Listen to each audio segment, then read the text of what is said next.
Welcome to the Business Behind the Scene podcast with Francesca Moi, where we talk all about real business problems, real solutions, and getting actual results in your business. Welcome to another amazing bonus episode of Business Behind the Scene. In this case, I was being interviewed by the amazing Zielke, and it was a great chat, and it was so valuable that I thought I need to share this with you guys. And we were talking, literally she was asking me questions about like problems that I've had during COVID and how I overcome it, and how, what is the mindset of someone that keep getting business all the time. So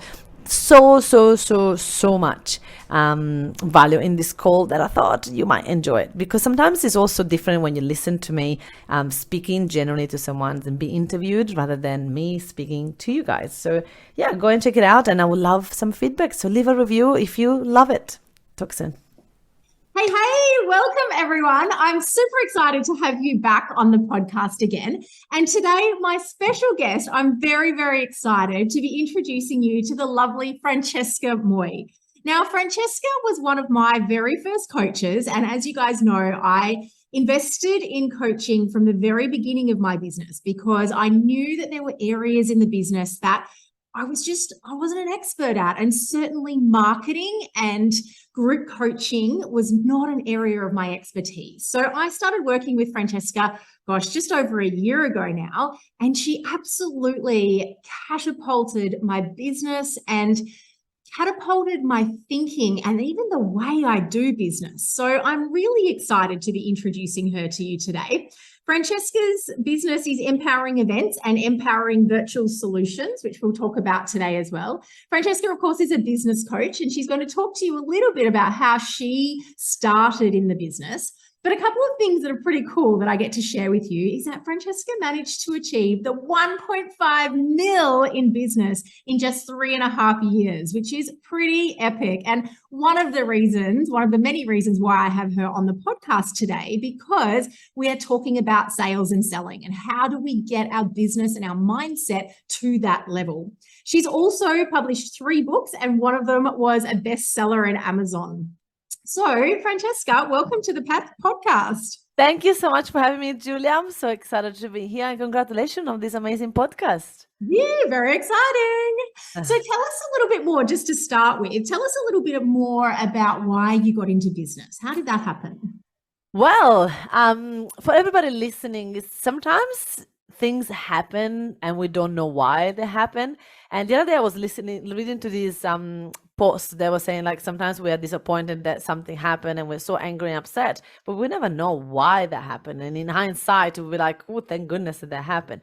So a breakup brought me to start my business, which at the time I was devastated. I was wondering, why is this happening to me? Why I'm having a breakup, which is so heartbreaking, right? But that got me to dig deep into myself and finding answers to questions that I probably never asked myself before. And so I started to look into, is there more to life? And so I became I discovered mindset and life coaching. And I was like, why did I not know about this industry before? And why did I teach this at school? And so that's what got me to become a life coach. And then I was the biggest failure for 9 months. I literally made $120. When I say I made, it means I sold $120. Like, that was it. Like, the other day I was sharing on social media, and someone said $120 in profit is good. I'm like, no profit. I literally made that. And so I feel that the business coaching happened to me because I was such a failure in the first year. I felt like a failure. I wasn't a failure. I was feeling like a failure. And I decided to stop pretending being business, stop being, a hobby owner and become a business owner. And so I started a Facebook group. I started a meetup group. I started to be active on my social media. I started to give value and create communities, and all of that exploded my business completely. And in 3 months later, I was making $5,000 a month. I was completely fully booked with clients, and other coaches were like, what are you doing? How did you do it? You got to show me. And I was like, I'm not a business coach. My past 9 months, I made $120. I can't teach people how to do it. This is just a one-off. I'm just lucky. And I taught some of my friends for free on how to start a meetup group, how to start a Facebook group, how to be active on Facebook, and the business exploded. And they were like, you need to teach this. So I feel that the universe, God, whatever you believe in, brought me to this. This is something greater and bigger than me. It was a calling. It was destiny that I had to create what I created, and yeah, from there, I'm not trying to say that it was easy, because by no way, it was not easy, but it was meant to be. That's for sure. Amazing. I love that story because I think sometimes, things just they happen for us, right? Yeah. And it's that universe just really pointing you in that direction and helping you to maybe guiding you with that gentle little push of, Yeah. what those next steps need to be. And I think that that's a really incredible space also that you were able to stand above and say, why is this happening? And what is it that I'm going to take from this? And what am I going to learn from this? And I think also that, that big piece that you talk about is the failure and that feeling like a failure, but being able to dig deep from there and being able to go, no, this is not my destiny, is not going to be just earning, what was it, $120. I am going to make something of this, right? And then digging deep into what you knew and what you could do and being resourceful. So it's such a great story. And I think it's inspiring to, for anyone who's listening to this, who's thinking about starting a business and really wanting to find that courage to do it. Sometimes, knowing that sometimes, and even if you've started a business and it's maybe not going in the direction that you would like it to go in, to recognize that sometimes this happens for us and we've got to dig from that space. 1,000,000%. I had to let go of my resistance. I had so much resistance around doing the business coaching. I was like, I am not a business coach. I felt like a fraud. I'm like, I don't have any university degree. I don't have any success in business in the past. I cannot do that. So I was pushing away from that. When people would come into a life coaching session and the whole session was about business, I felt like the session was a success. Like I was like, no, I had to work on the mindset, not the business. And then at one point I had to surrender. People were coming to me for that. They were not coming to me for the life coaching. They were coming to me for the business. So I had to eventually let go of the attachment that I had of this idea that I wanted to just be a life coach and accept that people were coming to me for other things. And then once they got to know me, as you know, in the academy, we do a lot of mindset. Mindset is, I believe that your business is a 3D printout of your thoughts. So I would integrate the mindset in my academy, but it was sold as a business academy, and we would give the tips and the tools. So I had to reframe my brain and my expectation of what this business should have been. Yeah, so good. And I think that's really good for everyone to hear, because sometimes we have this idea in our mind of what our business should look like or we'd like it to look like, but really recognizing when it's important that we need to pivot and we need to do things a little bit differently and start to truly listen to what our clients want and what they need. 1,000,000%. But Julia, this is the thing. When people say like, oh, I'm just planning, I'm creating my website, I'm doing all these things first, and then I'll take a step. It's like, no, it's the opposite. Take the steps, start a tribe, start a community, put yourself out there and listen to what people want and listen to what people see in you. Because you might think that you're an expert at something. Like, for example, in the last probably 2-3 years, a lot of people are coming to me for other things like virtual assistant, organization, systems, procedures, things that I was like never good at the beginning of my business, but I had to become good at to have 18 people working in my business, right? I had to become structured. I had to become organized. I had to become, create procedures in place so that everybody could follow them. And now people are coming to me for that. So I'm again pivoting to follow that, because that's what people want now. Yes, I love that. I love that. And I think it's a huge thing that I teach a lot of people too, is that don't spend your time, your money, and your energy in your website and all the back end pieces and making things look all beautiful and pretty. And we all want to go and have our fancy photographs taken. But the truth is, if you can't get out there and sell whatever it is that, whatever that first piece looks like, and whether it's a product or a service, if you can't sell that, then there's no point in having all the back end No. done. So my idea is always that, you know, I totally agree with you, is that we've got to sell this first and figure out what our customers really need and what, you know, what aligns with us also. Like, we don't need to completely pivot what we're doing and what we love to do just to suit our customers. But we've got to make sure that we can get out there and we can sell whatever it is that we're offering. And when you've got some money coming on board, then you get to go and spend it, you know, on making things look pretty and spend some time or some energy or find someone else to help you do that piece. So a million percent. And it's one of the biggest mistake of business. This is why businesses don't survive in the first 5 years. There's like, what, 80% of business that don't survive. And that's because they're stuck in the ways. They want to do it the way that they thought they should have been doing. So listen to this. I started this with the NICE program. If you know, the NICE program is a government program for people that want to start a business, and you have to be on the dole to do that. And I come from a family that we don't go on the door. Like, it's like, no, you work, you find a job, you don't like, you know, no, it doesn't happen. Like, there was like attachment to like embarrassment and like feeling like a failure if I was on the door, which is not true, but that was my limiting beliefs around it.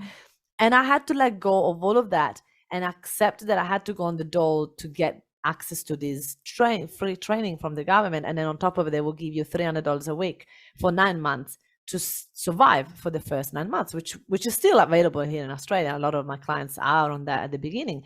Wow. And I was on that. And I remember they teach you to do a business plan. And here I was, that all I was doing was being a life coach, and had this idea of running events called empowering events. And I'm like, okay, so my business, I was like, when they said a business plan, I'm like, okay, my business plan is to run these events, and I'm going to charge $10 each. And when they come in, I'm going to give them a pen, and I'm going to give them a book, and I'm going to give them this, and I'm going to give them that. And the book wasn't even mine because I didn't have a book at the time. And then we did a calculation of how much it was going to cost to buy a book, to buy the pen, to buy this. And the guy from the NIST program said to me, this is not a sustainable business. You should just not do those events. This is not going to be profitable.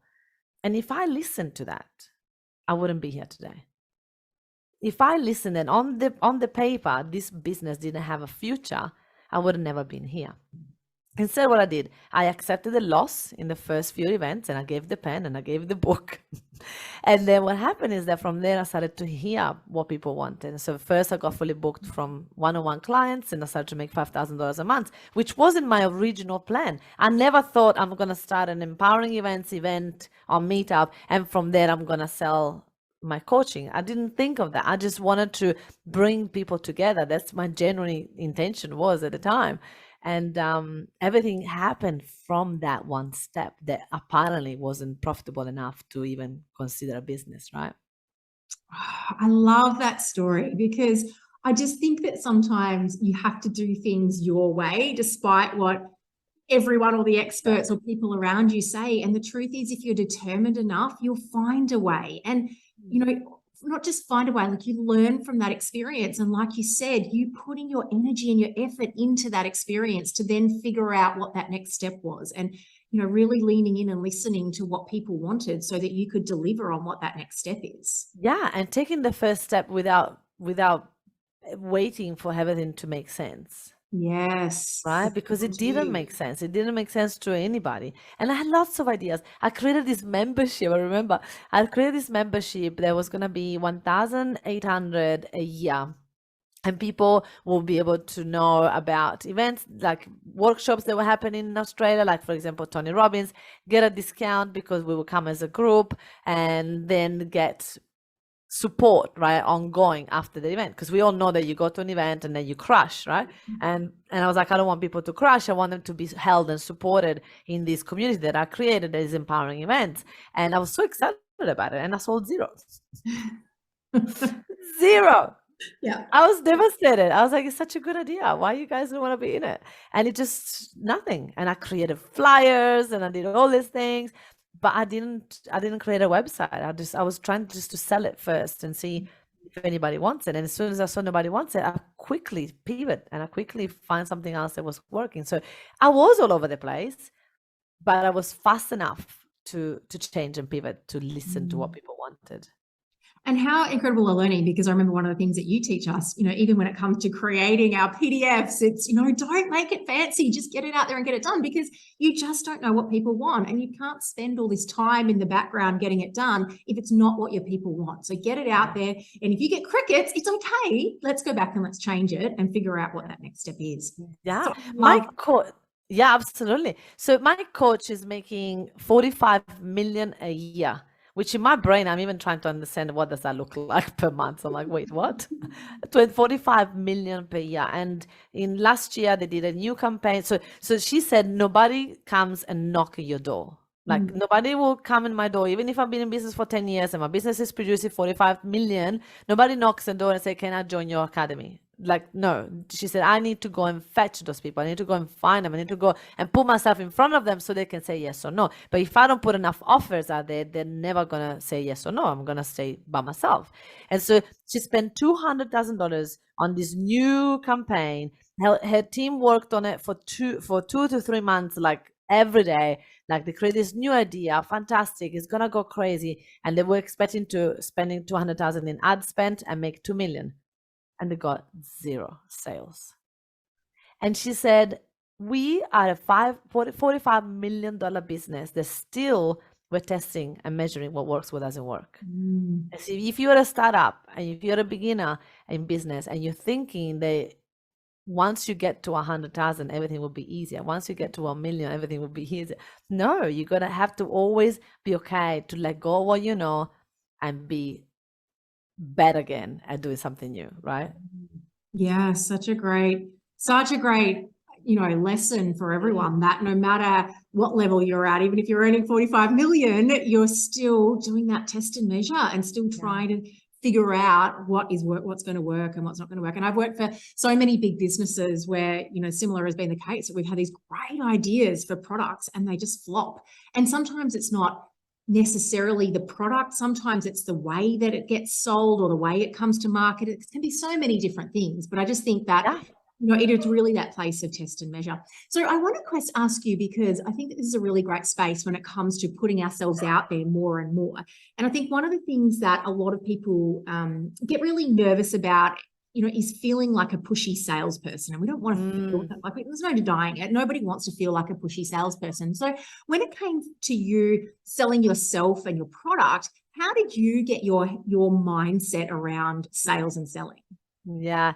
Well, Julia, this is very fascinating. I was terrified of sales. I was so afraid that people would say I'm pushy and salesy because I'm Italian. So I'm already very passionate and fiery, and I've got all of that in me. So I always remember I wanted to tone it down. I wanted to try to be less than who I am because I didn't want people to think that I was pushy or salesy or any of that. So it took me a while to find my groove in selling, find my style, find what works for me. So I did lots of courses and I studied a lot of things. And I remember trying those suggestions and feeling like sick to my stomach to even say those phrases. Like, so what's stopping you from buying right now? And I'm like, I don't want to say that out loud. I was terrifying, but I did it. And I did everything they told me that I should do. And then I failed or succeeded with those strategies. And then once I've learned the basic of selling, then I start to play with it. And then I start to find my way. But what happened is that a lot of people want to sell their way and they're not willing to learn what works. Instead, what I always say is that find someone that is an expert at something, learn their way, be really bad at it, learn how to forget everything you know and just do that. And then once you have learned that, then make it your own. Then introduce your vibe and your vibration into that. So and when I did introduce my vibration, I've gone back to be bad at it. Like I was people, one person I will never forget, she was like, you were so pushy. And I was like, oh my God, I felt like awful and I wanted to hide and I never wanted to sell again. But then you got always 2 options, right? You can always stop selling and go back to a job, or you can just learn that some people are not going to resonate with you and some people are not going to like it and some people are going to judge you and some people are going to be totally fine with it. And in the same technique or the same coaching call, I will watch it back and it was pretty much similar. One person will love it and buy, and one person will hate it and say, I'm never going to work with you. So are we going to make that any of them right or wrong? No, I love that. I love that. And I think it's really fascinating, right? Because I grew up in the pharmaceutical industry where we were taught this is how you sell. You know, these are the questions you have to ask, and you have to open with these and have open-ended questions and close questions and overcome objections and close the sale. And for me, it just felt so salesy. And I think that's the piece that, like you said, is so important, is that you have to take that on, because there will always be pieces and components and that you have to try out. And sometimes in your head you think, oh, I really don't like that, but I'm going to give it a go. You give it a go and you go, oh, that was awful. The next time, oh, that was really awful. Next time, oh, that wasn't so bad. And what you realize is that over time is that you take exactly what you said. You take those methods, you take those strategies, you take those ways, and you make them your own, and you put them into your own language. You put it into your own style. And I think what I really love, and I want all of our listeners to hear here, is that you don't give up on it. You don't give up when you have that person who says to you, oh, I don't like that. You're too pushy or you're too salesy. And I literally had someone send a message back to me the other day. We're doing a new strategy with messaging people on Facebook. And I've had a few people come back to me and say, oh, salesy much. And I'm like, at first I'm like, oh, gutted. And then, you know what though? I have to keep going. I'm not giving up on this. And like you said, you've got a choice in that moment. You can give up and go back to a job if you're not going to keep selling, because the truth is, if you don't have money coming into your business, you don't have a business. Yeah. Or you can figure it out and you keep going, and you can tweak things, and you can realize, and I think come to that realization that the way you do things is going to sit with some people and not with everyone. And that is okay. We don't need to do business with everyone. We need to do business with people who believe what we believe. Absolutely. And the thing is, Julia, like, what is being salesy? What does that mean? Like, there's no universal thing that you do these three things and equal you're salesy. Like, for me, depending on my experience and what I have perceived as salesy in my past, I'm gonna then project that into the person that is selling to me, right? And when I see someone that is salesy, that's to me is salesy, is because when I was little, someone knocked at the door and tried to sell us a vacuum cleaner, and they kept coming back every day, and at one point it was annoying, and so my mom said they are salesy. And so that's what my brain thought the sales is. Keep following up top too many times, you become too much. Is that true though? Not really. It doesn't mean anything. That's my history, my experience of it. So understanding that whenever people say that we are something, it's with their projection, with their glasses. It doesn't need to be true. It doesn't need to mean anything about us. And that's something that, again, in business, are we willing to jump in the arena, like Brené Brown says, and give it a go, or we want to stay on the sideline and just judge how everybody else does it? Yeah, absolutely gold. And I could not agree with you more. I think that it does. It comes back to our own mindset. And I think, this is why so important in terms of the way you run business, and also for me, including the mindset, is really starting to recognize that mindset. And if you can start to pick up on what your own sales mindset is really early in the piece, then we can start to address it. And for me, it's just getting people out there in front of their audience more and more, and in as many spaces as they possibly can. Yeah, and this applies to every area of our lives. Like I started, I've done salsa. I've been dancing salsa for the last 7 years, and I remember when I first started, I was seeing all these beautiful women turning and spinning, and I'm like, I want to do that. And I went to classes, and there was no turning and spinning for at least 1 year. Yeah. And I was like, no, but you don't get it. I'm here to learn classes so I can spin and do all of that stuff. Why are you guys teaching me 1, 2, 3, 5? I don't want to do that. That's boring.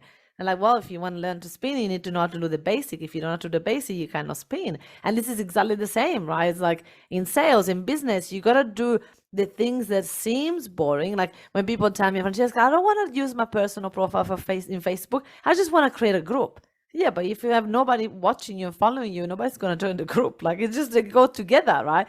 So it's fascinating how, especially nowadays, we want to run before you can walk. We want to get results yesterday. We want to I just want to get there.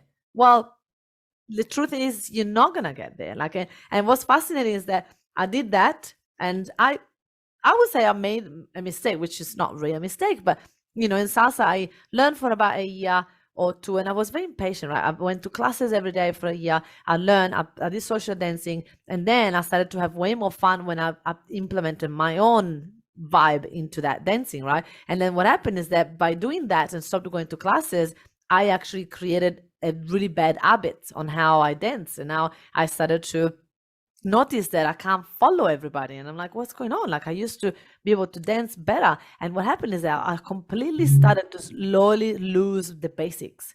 So even in business, I keep going back, learning strategies, sales strategies that are working now, marketing strategies that are working now. I gotta keep investing in my brain, which is my best asset, for me to be able to stay on top of what's working, to not lose the foundations of what business, a successful business is. So it's so fascinating how we think like, oh, I've been dancing for 7 years. I don't need to do classes again. And I started classes again. And oh my goodness, it's like the hardest thing ever, because now I need to unlearn all this new style that I put that is mine, to go back to basic and reinforce that first before I reintroduce my own style again.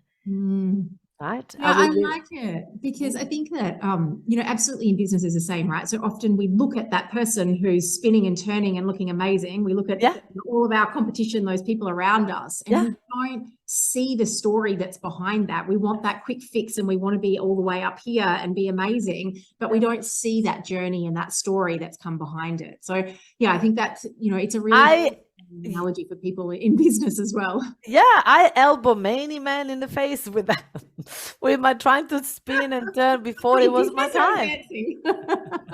I'm just talking about dancing, right? But it's fascinating how, like, I truly have, like, I have, because I didn't know how to spin properly, I literally elbow guys in the face, and it's like, right, I wanted to run before I could walk, and this is literally what people do in business. They're not willing to just be a newbie at something.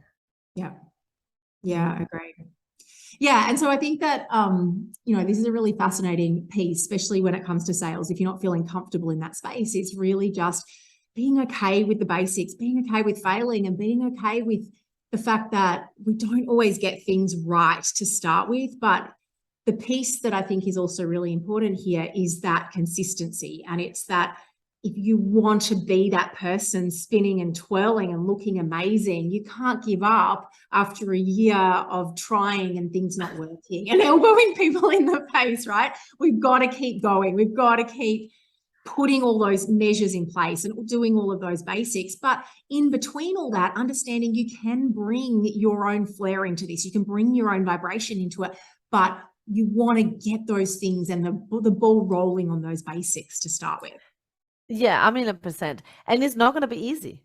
That's the other thing that we need to accept, right? It's not going to be easy. It's a lot of the time it's not going to be fun. A lot of the time it's going to be lonely. And are we willing to go through that? Literally, my question is always that. Go back to, you have a choice. You don't have to do it. If you don't want to do it, you can go back to a job. But if you want to be in this space, if you want to eventually get to the lifestyle that you're trying to build with this business, if you want to impact more people and make a difference in the world, then there is a price to pay. And the price to pay is feeling embarrassed, feeling uncomfortable, feeling not, oh my gosh, I don't want to say that out loud. All of those things are things that we need to, And is it worth it? Like, this is the piece that I often ask people to. I'm like, can you tell me that, living the life that you want, running the business you want, can you tell me that it's not worth going through a moment of embarrassment? And if it's not worth it, go back to the job. But for me, honestly though, Julia, right? People think that in the job there's not going to be a moment of embarrassment. That's not true either. Like, oh God, some of my most embarrassing moments were at work. Right? So it's like, again, we're lying to ourselves thinking that if I go back there, I'm going to be better, I'm going to be fine, I'm not going to be, embarrassed, I'm not going to stretch myself. It's not true. It's just not simply true. So we are just kidding ourselves. They're going to be stretches, they're going to be hard times in everything we do. It's just a matter of, which one do we want to have? Because it's always going to be 50-50 in everything.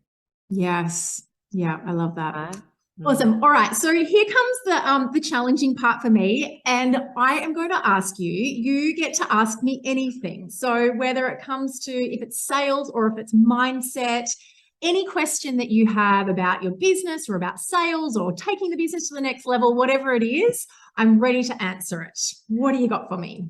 Okay, so I would think that would be very valuable for everybody listening to this to really understand what happened. How did you do grow this business like that? Because honestly, I've had lots of clients and I haven't seen a fast growth as much as your business, right? So obviously you already had some foundation on the sales because obviously you've been a sales expert and you just implemented the things that I taught you, but because you had this strong foundation, I think things exploded. So tell me what would be the reason why you've been so successful so fast? Oh, that's a good one. Okay. So I think there are a couple of things that have helped me on the way of exploding the business, and definitely being comfortable and okay with selling has to be one of them. That has to be one of the biggest things. And I think, like I've said to you, I recognized early on that I know sales, I don't know marketing. And a lot of people put them together hand in hand, but they're absolutely not. They're very different. And that's why I invested in you and your program. But I think for me, number one was being okay with sales and selling. And it was being okay with doing things like picking up the phone. And I know a lot of people are not okay with picking up the phone and making a cold call, but I was okay with that. And I'm not saying that I'd spent my whole career cold calling. In fact, toward the end of my career, it was so far from what I did because my role was much more around nurturing relationships, but I was okay to go back to that. And I think the reason I was okay to go back and sit with the discomfort of cold calling was because of my purpose. And that's something that I always suggest to my clients is getting really clear on what your purpose is and what you bring to the world, what your gift is that you bring to the world and what impact that has on other people. So for me, the real catalyst for my business on those days when I would pick up the phone and people wouldn't answer, or I would get a no, or I would get people go, who the heck are you? For me, it was always coming back to the purpose. And I say that that's so important because often similar to the conversation that we've had is that people will pick up the phone once or twice, or sometimes even 10 times, and they get a few no's and they give up. But for me, that giving up wasn't an option. It was Why? why wasn't it an option? Because I had made the decision that this was going to be the rest of my life, that I love what I do so much and I had so much more to bring to the world than being a sales rep, than I was as a sales rep.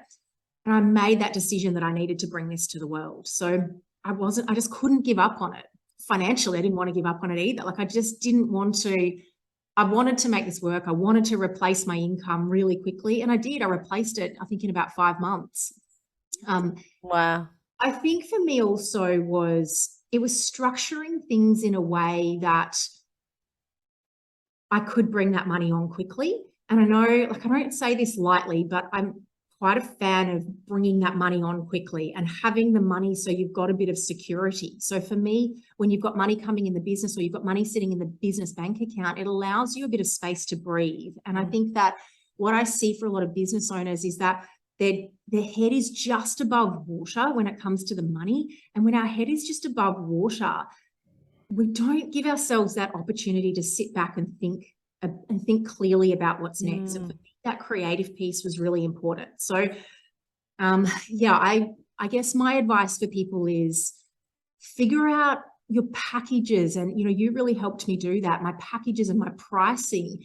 And what I did is I actually took all of the information you gave me, the packages and the prices for bringing one-on-one clients on board, and I implemented it in a corporate space. So I took all of my knowledge and figured if I can do this for clients one-on-one, I can also do this in a corporate space. So I took your ideas and your structure around programs and I put it into that space. Wow. So yeah, and I think, just being okay with getting a no sometimes was a big thing for me too. And especially I had this conversation with clients this morning that sometimes it's harder to take the no when it's yourself, when you're selling your own product or service. If I was selling someone else's product or service and I got a no, I'd be okay with it because I'd sort of walk away and go, well, it's not a dig at me necessarily, which truthfully, it probably was a dig at me because, if you don't gel with someone, you're going to get a no. But it was being okay with getting a no, knowing that I had to keep getting out there. And still today, you know, as I grow and every month I think about my sales, I'm like, right, how many no's can I get? Where am I going to get my no's? Where am I putting myself out there? Because for every no we get, you know, we can get tenfold in yeses. And so when you will get a no at the beginning, can I ask you one more question? Fire away. Of course. Opportunist. So when you got a no at the beginning, what would you do? Because obviously you went from corporate into your own business. Did you struggle at first, or was it always like a no-brainer? I really struggled at first. I came home and cried. And I cried going, oh my gosh, this is not working. What have I done? This is, you know, I haven't done this in the right way. And then I had the opportunity just to sit and decide and think, you know what, one person has said no. I can't change and pivot what I'm doing just because one person has said no. So then I'd go out and I got another no. Like, oh my gosh, okay, we've got two now. So do we change? Do we pivot or do we keep going? And I made the decision that I knew that the program that I have set up can absolutely catapult and help people to move from where they are in business to where they want to be. So for me, it was just about the persistence, and I just kept going until I found the right people, the people who loved me, loved what I did, and could see those results for themselves. I love it. Yeah, so there you go. So we've got a couple of minutes left. I would love for you, just a couple more things. One is, what advice would you have for anyone who's thinking about starting a business, or they're really ready to scale their business? They perhaps haven't been achieving the sales that they want to in their business. What advice would you have for those guys?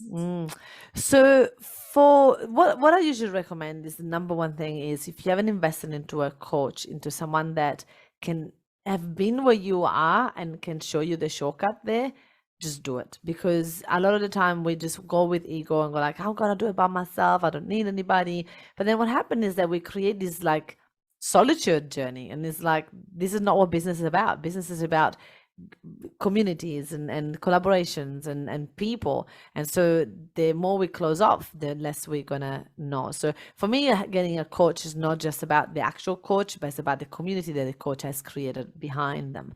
And that's what I love. So I've always had coaches in every area of my life, like generally every area of my life.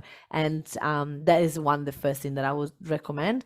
Find someone that, as the business is looking very similar to where you would like to go and where you think you'd like to go, and get them as a coach. So that's number one thing. And then the other thing that I will do is like, just keep moving forward. Just keep moving forward. No matter where you are, just have a goal and work towards your goal. Because what happened is that, and let go of people that don't believe in you. I had an accountant, and my business went from, I think it was 100 and something thousand to 400 and something thousand. So we grew the business of, I think it was like more than 60%. It was crazy. It was a crazy number. And right now I'm very bad with math, so I don't even know what the number was. But I remember going to my accountant saying, so next year we're gonna go for 60 again. And he was like, no, Francesca, like, it's very dangerous to grow a business this fast. People usually go so fast and then they crash. But also, expectations, like, usually business grow 10%, 50% if you're lucky. So 60% is way too big, right? You're now gonna be, talking about big numbers. This is not gonna be possible. And I fired him. Simple. Like, I was like, no, you're not in my team. Yeah, not on my side, you're out. No, if you have to make me like literally cringe our meeting because you're gonna crush my dream every time I come and speak to you, then you're not in my team. So I literally like had no reservation about like, no, you're not believing me, I'm not gonna be able to do it. Because I was working so hard in my mindset that I couldn't afford to throw away the money that I just spent in my coaching session to just start all over. I was like, I need to surround myself with people that believe in me and believe in what I'm doing. Now, sometimes people say, oh my gosh, what about my partner or my husband or my dad? Am I gonna like stop talking to them? I'm like, okay, no. Like, my dad wasn't my biggest fan, actually. My dad was actually the opposite. He was trying to say like, what are you doing? At one point, I got someone offer me a job for $10,000 a month. And I was like, Dad, someone offered me a job, $10,000 a month. What should I do? Take it. When are you ever gonna make $10,000 a month? Take it. And I didn't listen to him. I didn't take it, and he wasn't happy. But I think that it was also good to have my dad as a one person that didn't believe in it as much, because at least I was using that as ego to prove him wrong. And so I Mm. chose to keep, I didn't want to stop talking to my dad necessarily. So I had to find a way to make it work. So I was like, okay, I'm going to keep talking to dad. And he's my, he's my devil advocate. I'm going to keep him there on purpose to just like prove him wrong. And now he's my biggest fan. That is so, so good. And I love that because I think that there are so many people listening who don't necessarily have their friends or their families in their court when it comes to business and the business ideas. And I was exactly the same as you, that I did not have everyone in my court. Leaving a full-time secure job in the middle of COVID, was I crazy? Am I going to join the circus? But I think, like you said, and for anyone listening to this, is if you've got those people around you who don't necessarily believe in you, use it as your fuel, use it as your rag to go and prove them wrong. You've got a choice. You can either listen to them and keep doing whatever you're doing, and clearly it's not inspiring you if you're here and you're looking for other options, or you use that as your red rag and you use it as your fuel to go and prove them wrong. Yeah. Amazing. Thank you so much for sharing your story. And now I know you've got a little freebie for our listeners. So do you want to share that with everyone? Yes, I would love you guys to join our Facebook group. It's called Workshop Secret for Coaches and Expert. It's on Facebook, and it's a place where there's over 11,000 people, and we help you to really move your business from one-on-one to group coaching, and we help you get more and more clients with that. So that's an option. And once you get in there, then there will be every month we have a different masterclass, either on getting organized or how to grow your business, hiring a virtual assistant. So we're going to be able to help you from there, depending on what you need. Amazing. So I suggest to everyone go and join that group, because Francesca has also helped me to find my virtual assistant, and she is absolutely amazing. And I always say to people, don't wait until you're too busy to get yourself a virtual assistant, because my virtual assistant took over all of the jobs that I knew I wasn't doing, like the social media stuff and posting and putting things up. So she has been absolutely integral in my business. So I absolutely thank you for that. So Francesca, thank you so much for joining us today. And for all of our listeners, jump on over to my website, and straight on the front of my website, there's a masterclass on there called Sales Made Easy. So go in there and jump onto it, go and listen to it. There's lots of gold nuggets in there that you'll be able to implement into your business straight away. And my goal there is absolutely to help you to feel much more comfortable in that sales space, so that you get out there, you sell more, you bring more money into your business, and you get to keep doing what you love every day, which is what we're here for. So we'll chat to everyone on our next podcast. See you guys. See ya.